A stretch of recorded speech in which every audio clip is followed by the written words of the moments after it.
तीसरा अध्याय, भगवान के अवतारों का वर्णन। श्री सूत जी कहते हैं, सृष्टि के आदि में भगवान ने लोकों के निर्माण की इच्छा की। इच्छा होते ही उन्होंने महतत्व आदि से निष्पन्न पुरुष रूप ग्रहण किया।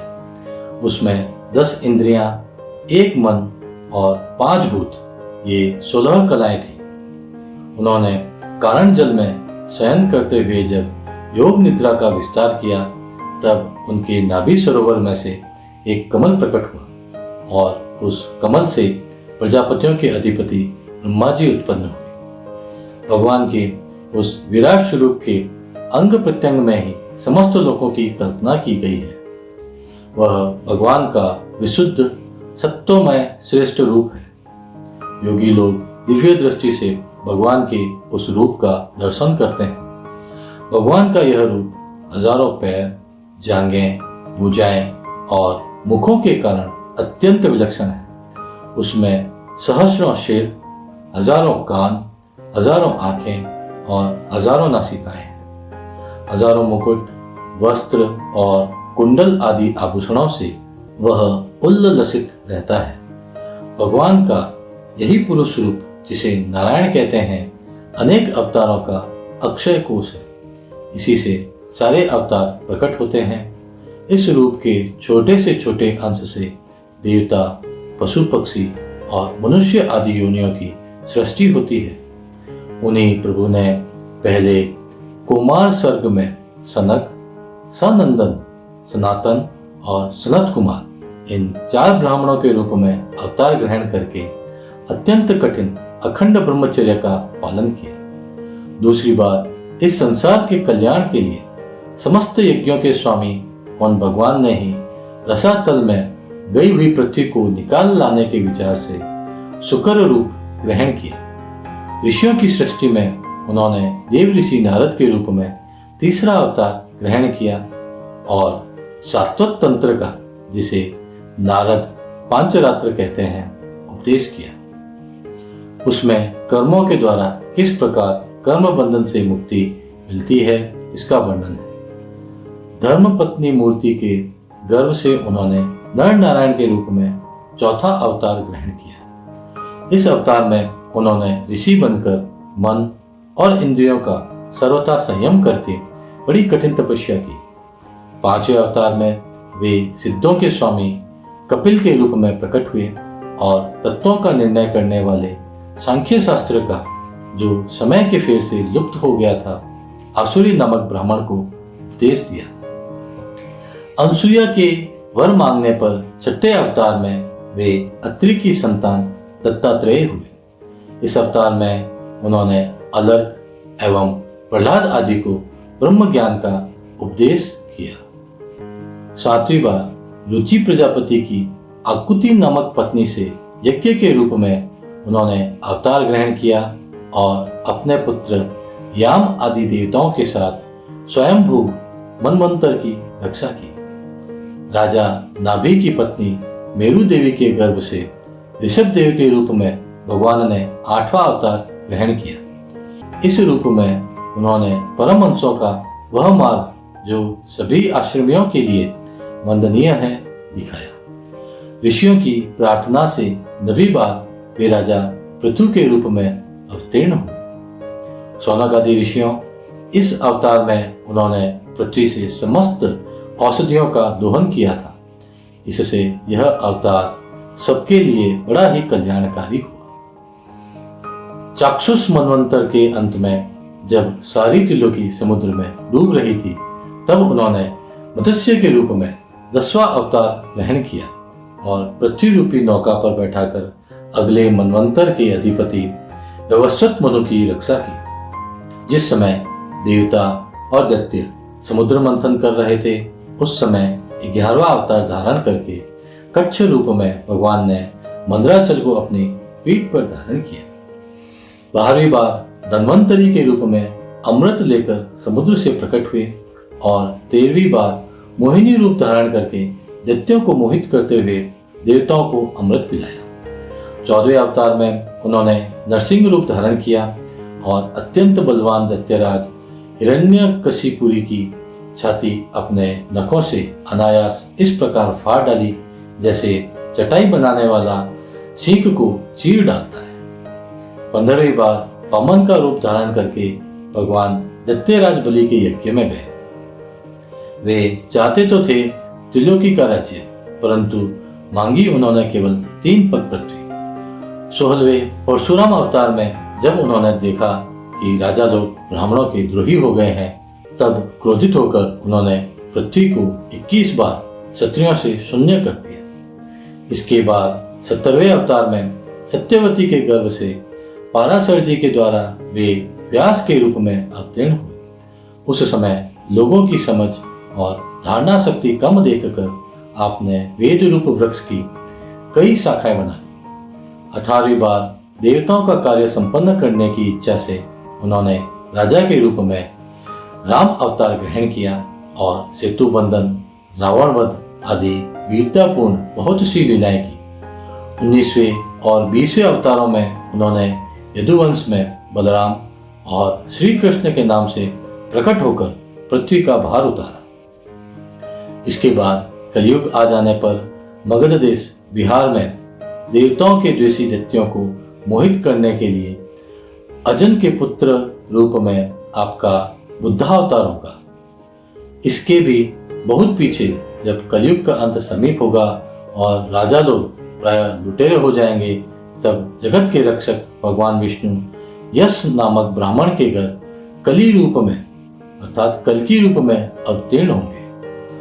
शौनक आदि ऋषियों जैसे अगाध सरोवरों से हजारों छोटे छोटे नाले निकलते हैं, वैसे ही सत्वनिधि भगवान श्री हरि के असंख्य अवतार हुआ करते हैं। ऋषि, मनु, देवता, प्रजापति, मनुपुत्र और जितने भी महान शक्तिशाली हैं, वे सबके सब भगवान के ही अंश हैं। ये सब अवतार तो भगवान के अंशावतार अथवा कलावतार हैं, परंतु भगवान श्री कृष्ण तो स्वयं भगवान अवतारी ही हैं। जब लोग दैत्यों के अत्याचार से व्याकुल हो उठते हैं, तब युग युग में अनेक रूप धारण करके भगवान उनकी रक्षा करते हैं। भगवान के दिव्य जन्मों की यह कथा अत्यंत गोपनीय और रहस्यमयी है। जो मनुष्य एकाग्रचित्त से नियम पूर्वक सायकाल और प्रातःकाल प्रेम से इसका पाठ करता है, वह सब दुखों से छूट जाता है। प्राकृत स्वरूप रहित चिन्मय भगवान का जो यह स्थूल जगदाकार रूप है, यह उनकी माया के महत्व आदि गुणों से भगवान में ही कल्पित है। जैसे बादल वायु के आश्रय रहते हैं और दूसरा अपना तूल में होता है, परंतु अल्प बुद्धि मनुष्य बादलों का आकाश में और दूसरा अपने का वायु में आरोप करते हैं, वैसे ही अविवेकी पुरुष सबके साक्षी आत्मा में स्थूल दृश्य रूप जगत का आरोप करते हैं। इस स्थूल रूप से परे भगवान का एक सूक्ष्म अव्यक्त रूप है, जो न तो स्थूल की तरह आकार आदि गुणों वाला है और न देखने सुनने में ही आ सकता है, वही सूक्ष्म शरीर है। आत्मा का आरोप या प्रवेश होने से यही जीव कहलाता है और इसी का बार बार जन्म होता है। उपर्युक्त सूक्ष्म और स्थूल शरीर अविद्या से ही आत्मा में आरोपित है। जिस अवस्था में आत्मस्वरूप के ज्ञान से यह आरोप दूर हो जाता है, उसी समय ब्रह्म का साक्षात्कार होता है। तत्वज्ञानी लोग जानते हैं कि जिस समय यह बुद्धि रूपा परमेश्वर की माया निवृत्त हो जाती है, उस समय जीव परम आनंदमय हो जाता है और अपनी स्वरूप महिमा में प्रतिष्ठित होता है।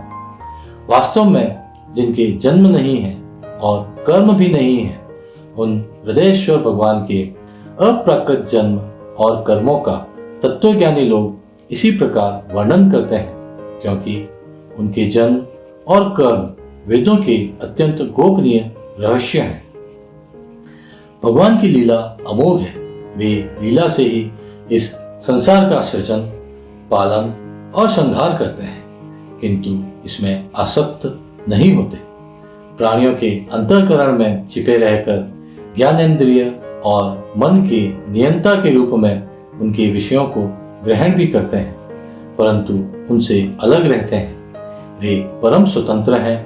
ये विषय कभी उन्हें लिप्त नहीं कर सकते। जैसे अनजान मनुष्य जादूगर अथवा नट के संकल्प और वचनों से की हुई करामात को नहीं समझ पाता, वैसे ही अपने संकल्प और वेदवाणी के द्वारा भगवान के प्रकट किए हुए इन नाना नाम और रूपों को तथा उनकी लीलाओं को कुबुद्धि जीव बहुत सी तर्क युक्तियों के द्वारा नहीं पहचान सकता। चक्रपाणी भगवान की शक्ति और पराक्रम अनंत है, उनकी कोई था नहीं पा सकता। वे सारे जगत के निर्माता होने पर भी उससे सर्वथा परे हैं। उनके स्वरूप को अथवा उनकी लीला के रहस्य को वही जान सकता है जो नित्य निरंतर निष्कपट भाव से उनके चरण कमलों की दिव्य गंध का सेवन करता है, सेवा भाव से उनके चरणों का चिंतन करता रहता है। शौनक आदि ऋषियों, आप लोग बड़े ही सौभाग्यशाली तथा धन्य हैं जो इस जीवन में और विघ्न बाधाओं से भरे इस संसार में समस्त लोकों के स्वामी भगवान श्री कृष्ण से वह सर्वात्मक आत्मभाव, वह अनिर्वचनीय अनन्य प्रेम करते हैं जिससे फिर इस जन्म मरण रूप संसार के भयंकर चक्र में नहीं पड़ना होता। भगवान वेद व्यास ने यह वेदों के समान भगवत चरित्र से परिपूर्ण भागवत नाम का पुराण बनाया है। उन्होंने इस श्लाघनीय, कल्याणकारी और महान पुराण को लोगों के परम कल्याण के लिए अपने आत्मज्ञानी शिरोमणि पुत्र को ग्रहण कराया। इसमें सारे वेद और इतिहासों का सार संग्रह किया गया है। श्री सुखदेव जी ने राजा परीक्षित को यह सुनाया। उस समय वे परामर्शियों से घिरे हुए आमरण अनशन का व्रत लेकर गंगा तट पर बैठे हुए थे। भगवान श्री कृष्ण जब धर्म, ज्ञान आदि के साथ अपने परम धाम को पधार गए, तब इस कलयुग में जो लोग अज्ञान रूपी अंधकार से अंधे हो रहे हैं, उनके लिए यह पुराण रूपी सूर्य इस समय प्रकट हुआ है। शौनक आदि ऋषियों, जब महातेजस्वी श्री सुखदेव जी महाराज वहां इस पुराण की कथा कह रहे थे, तब मैं भी वहां बैठा था। वहीं मैंने उनकी कृपापूर्ण अनुमति से इसका अध्ययन किया। मेरे जैसा अध्ययन है और मेरी बुद्धि ने जिस प्रकार इसको ग्रहण किया है, उसी के अनुसार इसे मैं आप लोगों को सुनाऊंगा। जय श्री हरि। चौथा अध्याय, महर्षि व्यास का असंतोष। व्यास जी कहते हैं, उस दीर्घकालीन सत्र में सम्मिलित हुए मुनियों में विद्या वयोवृद्ध कुलपति ऋग्वेदी शौनक जी ने सूत जी की पूर्वोक्त बात सुनकर उनकी प्रशंसा की और कहा। शौनक जी बोले, सूत जी, आप वक्ताओं में श्रेष्ठ हैं तथा बड़े भाग्यशाली हैं। वहीं भगवान की पुण्यमयी कथा कृपा करके आप हमें सुनाइए। वह कथा किस युग में, किस स्थान पर और किस कारण से हुई थी? मुनिवर श्री कृष्ण द्वैपायन ने किसकी प्रेरणा से इस परमहंस संहिता का निर्माण किया था? उनके पुत्र सुखदेव जी बड़े योगी, समदर्शी, भेदभाव रहित, संसार निद्रा से जगे एवं निरंतर एकमात्र परमात्मा में ही स्थित रहते हैं। वे छिपे रहने के कारण मूढ़ से प्रतीत होते हैं। व्यास जी जब संन्यास के लिए वन की ओर जाते हुए अपने पुत्र का पीछा कर रहे थे, उस समय जल में स्नान करने वाली स्त्रियों ने नंगे सुखदेव को देखकर तो वस्त्र धारण नहीं किया, परंतु वस्त्र पहने हुए व्यास जी को देखकर लज्जा से कपड़े पहन लिए थे। इस आश्चर्य को देखकर जब व्यास जी ने उन स्त्रियों से इसका कारण पूछा, तब उन्होंने उत्तर दिया कि आपकी दृष्टि में तो अभी स्त्री पुरुष का भेद बना हुआ है, परंतु आपके पुत्र की शुद्ध दृष्टि में यह भेद नहीं है। कुरु जांगल देश में पहुंचकर हस्तिनापुर में वे पागल, गूंगे तथा जड़ के समान विचरते होंगे।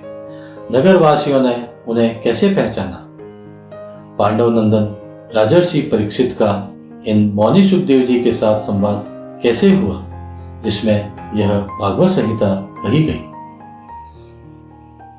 महाभाग श्री सुखदेव जी तो गृहस्थों के घरों को तीर्थ स्वरूप बना देने के लिए उतनी ही देर उनके दरवाजे पर रहते हैं जितनी देर में एक गाय दूही जाती है। सूत जी, हमने सुना है कि अभिमन्यु नंदन परीक्षित भगवान के बड़े प्रेमी भक्त थे। उनके अत्यंत आश्चर्यमय जन्म और कर्मों का भी वर्णन कीजिए। वे तो पांडव वंश के गौरव बढ़ाने वाले सम्राट थे। वे भला किस कारण से साम्राज्य लक्ष्मी का परित्याग करके गंगा तट पर मृत्यु पर्यंत अनशन का व्रत लेकर बैठे थे। शत्रुगण अपने भले के लिए बहुत सा धन लाकर उनके चरण रखने की चौकी को नमस्कार करते थे। वे एक वीर युवक थे। उन्होंने उस दुस्सत्यज लक्ष्मी को अपने प्राणों के साथ भला क्यों त्याग देने की इच्छा की। जिन लोगों का जीवन भगवान के आश्रित है, वे तो संसार के परम कल्याण, अभ्युदय और समृद्धि के लिए ही जीवन धारण करते हैं। उसमें उनका अपना कोई स्वार्थ नहीं होता। उनका शरीर तो दूसरों के हित के लिए था। उन्होंने विरक्त होकर उसका परित्याग क्यों किया। वेदवाणी को छोड़कर अन्य समस्त शास्त्रों के आप पारदर्शी विद्वान हैं। सूत जी, इसलिए इस समय जो कुछ हमने आपसे पूछा है वह सब कृपया करके हमें कहिए। सूत जी ने कहा, इस वर्तमान चतुर्युगी के तीसरे युग द्वापर में महर्षि पाराशर के द्वारा वसु कन्या सत्यवती के गर्भ से भगवान के कलावतार योगीराज व्यास जी का जन्म हुआ। एक दिन वे सूर्योदय के समय सरस्वती के पवित्र जल में स्नान आदि करके एकांत पवित्र स्थान पर बैठे हुए थे। महर्षि भूत और भविष्य को जानते थे। उनकी दृष्टि अचूक थी। उन्होंने देखा कि जिसको लोग जान नहीं पाते, ऐसे समय के फेर से प्रत्येक युग में धर्म संकरता और उसके प्रभाव से भौतिक वस्तुओं की भी शक्ति का ह्रास होता है। संसार के लोग श्रद्धाहीन और शक्ति रहित हो जाते हैं। उनकी बुद्धि कर्तव्य का ठीक ठीक निर्णय नहीं कर पाती और आयु भी कम हो जाती है। लोगों की इस भाग्यहीनता को देखकर उन मुनीश्वर ने अपनी दिव्य दृष्टि से समस्त वर्णों और आश्रमों का हित कैसे हो, इस पर विचार किया। उन्होंने सोचा कि वेदोक्त चातुर्होत्र कर्म लोगों का हृदय शुद्ध करने वाला है। इस दृष्टि से यज्ञों का विस्तार करने के लिए उन्होंने एक ही वेद के 4 विभाग कर दिए। व्यास जी के द्वारा ऋक, यजु, साम और अथर्व, इन 4 वेदों का उद्धार पृथक्करण हुआ। इतिहास और पुराणों को 5वां वेद कहा जाता है। उनमें से ऋग्वेद के बेल, सामगान के विद्वान जैमिनी एवं यजुर्वेद के एकमात्र स्नातक वैशंपायन हुए हैं। अथर्ववेद में प्रवीण हुए तरुण नंदन सुमंतु मुनि, इतिहास और पुराणों के श्रातक मेरे पिता रोमहर्षण थे। इन पूर्वोक्त ऋषियों ने अपनी अपनी शाखा को और भी अनेक भागों में विभक्त कर दिया। इस प्रकार शिष्य, प्रशिष्य और उनके शिष्यों द्वारा वेदों की बहुत सी शाखाएं बन गई। कम समझ वाले पुरुषों पर कृपा करके भगवान वेद व्यास ने इसलिए ऐसा विभाग कर दिया कि जिन लोगों को स्मरण शक्ति नहीं है या कम है, वे भी वेदों को धारण कर सके। स्त्री, शूद्र और पतित द्विजाति तीनों ही वेद श्रवण के अधिकारी नहीं हैं। इसलिए वे कल्याणकारी शास्त्रोक्त कर्मों के आचरण में भूल कर बैठते हैं। अब इसके द्वारा उनका भी कल्याण हो जाए, यह सोचकर महामुनि व्यास जी ने बड़ी कृपा करके महाभारत इतिहास की रचना की। शौनक आदि ऋषियों, यद्यपि व्यास जी इस प्रकार अपनी पूरी शक्ति से सदा सर्वदा प्राणियों के कल्याण में ही लगे रहे, तथापि उनके हृदय को संतोष नहीं हुआ। उनका मन कुछ खिन्न सा हो गया। सरस्वती नदी के पवित्र तट पर एकांत में बैठकर धर्मवेता व्यास जी मन ही मन विचार करते हुए इस प्रकार कहने लगे। मैंने निष्कपट भाव से ब्रह्मचर्य आदि व्रतों का पालन करते हुए वेद, गुरुजन और अग्नियों का सम्मान किया है और उनकी आज्ञा का पालन किया है। महाभारत की रचना के बहाने मैंने वेद के अर्थ को खोल दिया है, जिससे स्त्री, शूद्र आदि भी अपने अपने धर्म कर्म का ज्ञान प्राप्त कर लेते हैं। यद्यपि मैं ब्रह्म तेज से संपन्न एवं समर्थ हूँ, तथापि मेरा हृदय कुछ अपूर्ण काम सा जान पड़ता है। अवश्य ही अब तक मैंने भगवान को प्राप्त कराने वाले धर्मों का प्राय निरूपण नहीं किया है। वे ही धर्म परमहंसों को प्रिय है और वे ही भगवान को भी प्रिय है। हो न हो मेरी अपूर्णता का यही कारण है। श्री कृष्ण द्वैपायन व्यास इस प्रकार अपने को अपूर्ण सा मानकर जब खिन्न हो रहे थे, उसी समय पूर्वोक्त आश्रम पर देव ऋषि नारद जी आ पहुंचे। उन्हें आया देख व्यास जी तुरंत खड़े हो गए और उन्होंने देवताओं द्वारा सम्मानित देव ऋषि नारद की विधि पूर्वक पूजा की। जय श्री